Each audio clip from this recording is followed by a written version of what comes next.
Eh bien, bonjour Laura, merci d'avoir accepté de venir témoigner par rapport au parcours Fundatio, qui est donc à destination des arts thérapeutes qui souhaitent mieux structurer leurs prestations pour les mettre en valeur.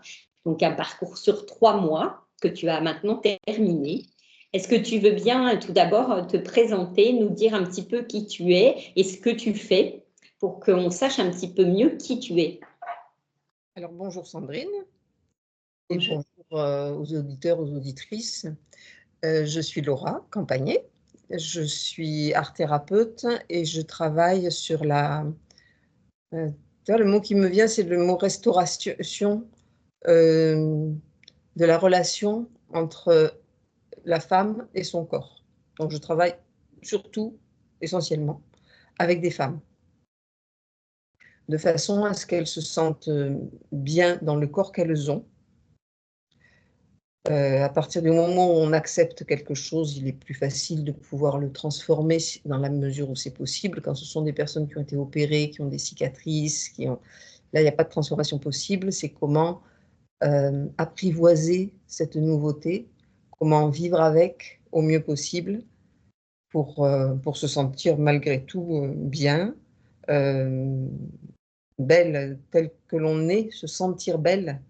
Et à partir du moment où l'on se sent soi-même bien, on rayonne quelque chose de différent et les relations avec l'autour, qu'ils soient proches, qu'ils soient plus éloignés, se passent mieux. Voilà. Ouais. Donc, tu exerces où? J'exerce à Toulouse et j'exerce à Pêche-Beaunieu. À Toulouse, j'exerce essentiellement à l'espace Allégria, qui est du côté du palais de justice, vers Saint-Michel. Et à Pêche-Beaunieu, c'est à l'espace Bellevue, c'est le domicile d'un couple. Mais comme ils avaient, il y a quelques années, une entreprise dans ce domicile, ils ont réaménagé l'espace. Et c'est un espace de rêve, parce qu'on y voit la nature, on y voit... Et donc, Voilà. tu travailles plutôt en groupe ou plutôt en individuel? Alors, plutôt en individuel. Et à Pêche-Beaunieu, pour l'instant, j'ai un atelier prévu. La date n'est pas fixée encore. Je sais que c'est en octobre. Et là, ce sera en groupe. D'accord. Donc, tu fais les 2 propositions. Oui, je fais les deux. Je fais les deux Okay. propositions. D'accord. Quelle était ta situation, en fait, avant de démarrer ce parcours Fundatio? J'étais perdue. J'étais complètement perdue. Parce que j'avais vécu, en tant que conteuse, j'avais vécu le devoir de se promouvoir. Mais je l'avais très mal fait, j'étais pas accompagnée, j'étais perdue. Et c'est une jeune amie à moi qui t'avait découverte sur LinkedIn. Donc je suis allée voir LinkedIn, je suis allée voir ton site, je t'ai téléphoné et ensuite, ça s'est fait très vite. On s'est téléphoné une fois, la deuxième fois, je t'ai dit d'accord, c'est OK. Et alors, quand tu dis que tu étais perdue, est-ce que tu peux nous en dire plus là-dessus? C'était quoi ce fait d'être perdue dans ton Alors, métier? je savais ce que je voulais faire avec quels matériaux. Alors quand je dis matériaux, mes matériaux de prédilection sont la danse et le conte, mais je sentais bien qu'il fallait, enfin, que moi, il n'y a pas de il faut, que moi je me sentais aussi de proposer l'écriture et le carnouillage et le gribouillage. J'aime bien ces mots en iage parce que ça libère de toute pression. Euh, il faut faire bien, il faut être un bon peintre, il faut être un bon dessinateur, il faut être un bon auteur. Non, tout ça, ça n'existe pas. Et avec la danse, alors là, encore moins. C'est à partir du moment où on respire, on danse. Donc, voilà. Tu étais perdue, tu nous as dit, tu étais perdue, donc c'était quoi perdu? Qu'est-ce qui n'allait pas ou qu'est-ce qui était Je ne savais pas à difficile? qui m'adresser. Donc, je n'avais aucune idée de ce qu'était ma patiente cible. Je ne savais pas comment communiquer. je ne savais pas quelles questions me poser, je ne savais pas à quelles questions répondre. Et sans ton aide, ben, je crois que je serais encore comme le mille-pattes qui essaye de deviner par quelle patte il démarre le matin. Et donc, quelles étaient tes attentes, en fait, par rapport à ce parcours, du coup? Mes attentes étaient de la clarification. Alors, j'allais dire le mot orientation, c'est pas tout à fait ça, parce que j'avais envie que ça vienne de moi. Et très vite, avec ce que je t'ai dit, toi, tu m'as dit, bah voilà, c'est ça, c'est ça, c'est ça. J'ai pris le temps, j'ai eu le temps hein, de me tâter. Et c'était juste, ce que tu me disais était juste. On les voit, tes 25 ans de pratique. Hein. Et à partir du moment où j'ai travaillé sur la cliente cible, où j'ai posé des questions, où on a revu ça ensemble, et ben, tout de suite, ça a été mieux. Alors, tout de suite, ça a été mieux avec des hauts et des bas. Hein. Je ne vais pas faire la fière à bras. Quand tu dis ça a été mieux, tu veux dire qu'en fait c'était plus clair, donc tu savais mieux où tu allais, tu savais mieux communiquer. Direction à prendre, il y avait des actes très clairs à poser, il y avait des questions à poser qui étaient très claires aussi, à me poser et à poser à ma future clientèle, et des propositions qui venaient, qui coulaient de source en fonction des questions. Donc il y avait de la direction, il y avait la façon de s'y prendre, il y avait la formulation, le calcul des forfaits. Alors ça, moi, je n'aurais jamais pensé à faire des forfaits. Alors là, vraiment, ça ne me serait jamais venu à l'esprit. Oui, donc ça a ouvert l'horizon aussi par rapport à ta manière de travailler. Ah, tout à fait, ça a ouvert l'horizon et ça a cadré quelque chose qui n'est pas naturel chez moi, c'est le fait de programmer. Le fait de prendre en régularité, ce que je n'ai pas toujours pu faire pour cause de famille, de santé, mais ça arrive à tout le monde. Ça, tout le monde est capable de le comprendre. De régularité, qu'est-ce que tu veux dire précisément? Alors, je pense notamment aux articles que j'écris pour moi, Ta communication, tu veux dire ta communication? la communication sur LinkedIn, de façon à ce que ce soit, moi je me suis fixé un jour une image, une citation, 2 jours après le texte qui est en relation avec l'image et la citation. Oui, donc tu es plus régulière en fait dans ta communication et tu sais quoi faire pour communiquer en fait. Alors je sais quoi faire. Moi je pense que quand je relis des posts d'autres professionnels sur LinkedIn, dont toi, je sais quoi faire, avec encore des améliorations possibles, bien sûr, tout est perfectible, mais je le fais.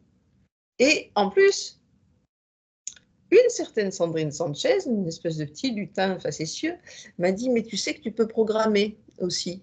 Donc j'écris en avance, je programme, je date, enfin je programme la date de diffusion et je suis beaucoup plus tranquille avec ça parce que j'ai plus de temps pour penser à ce que je vais écrire. Je ne suis pas dans l'urgence, je ne suis pas dans le... Donc, on entend, c'est que quelque part, tu es mieux organisée. Je suis mieux organisée. Alors ma fille y a mis son petit grain de sel aussi. Enfin, j'ai tapé sur l'épaule de ma fille pour lui demander, pour lui redemander pour la Xème fois comment fonctionnait un bullet journal. Et moi, ça m'a beaucoup aidé. Le journal à puce, là, ça m'aide beaucoup plus qu'un agenda.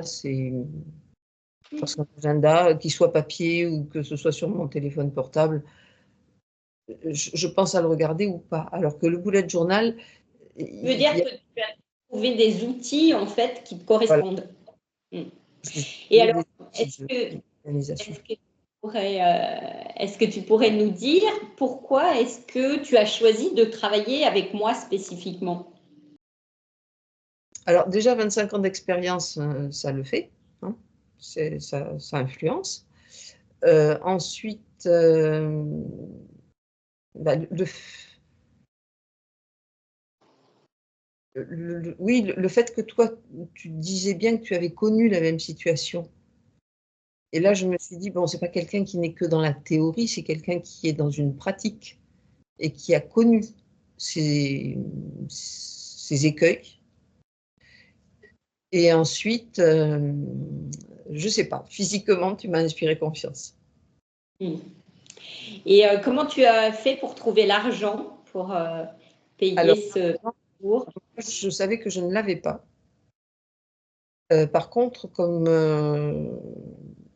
je suis avec une association depuis longtemps dans mon activité de conteuse, là, j'ai demandé et il y avait l'argent sur le compte et l'association a accepté de me financer cette formation-là. Parce que c'est un parcours, mais c'est une formation. Oui, un accompagnement. Un Oui, accompagnement. oui, oui. D'accord. Donc, tu as considéré en fait que cet investissement, il était nécessaire. Ah, tout de suite, dès que je l'ai vu, j'ai dit, ah, c'est ce qui me manquait. En tant que conteuse, je vais essayer de ne pas me le rater en tant qu'art thérapeute. Donc, Mm. oui, je savais que moi, j'en avais vraiment besoin. Oui, parce que toi, tu es installée depuis longtemps aussi en tant que conteuse, même si tu démarres l'art-thérapie, tu es installée en tant que conteuse depuis un certain temps. Donc, tu sais combien c'est important aussi de pouvoir être soutenue, accompagnée et structurer son activité. Oui, soutenu, accompagné et anticipé aussi par rapport à une saison, par rapport à... ça, je le savais, mais je m'y prenais toujours trop tard. Et Mm. là, entre ton accompagnement qui est bienveillant mais ferme et les outils d'organisation que j'ai trouvés et qui me correspondent, euh, bah, l'un dans l'autre, les choses se passent et se passent plutôt bien. Oui.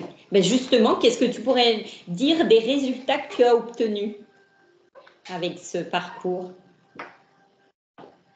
Alors, l'organisation qui me manquait cruellement, l'anticipation qui fait partie de l'organisation, euh, et puis plus de confiance en moi et du coup moins de doutes sur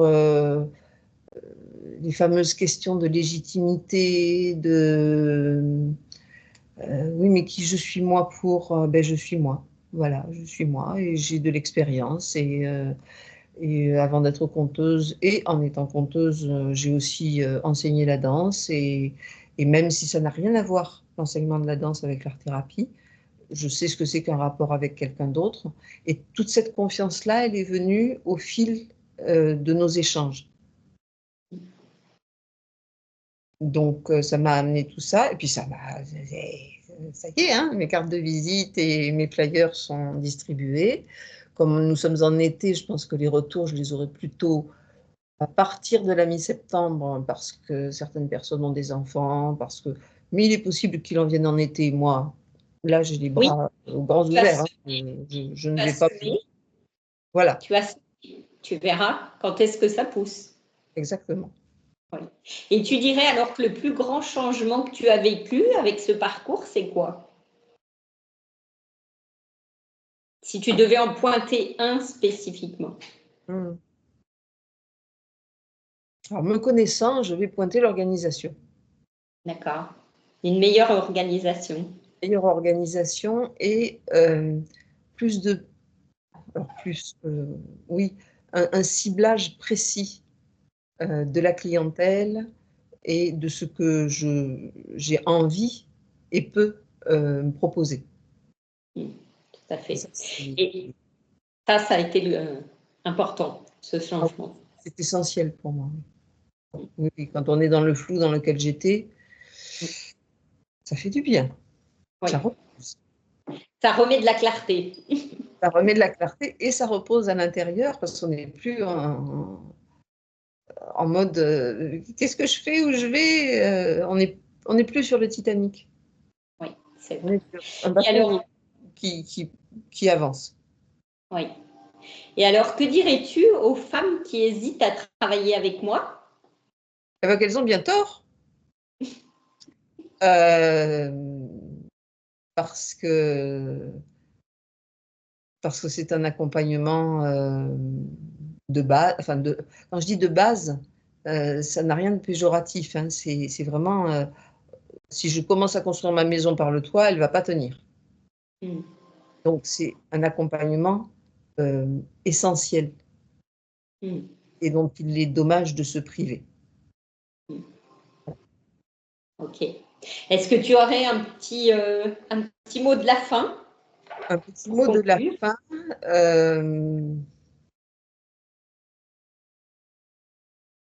Ah, ça, j'aime pas quand on me demande un mot de la fin.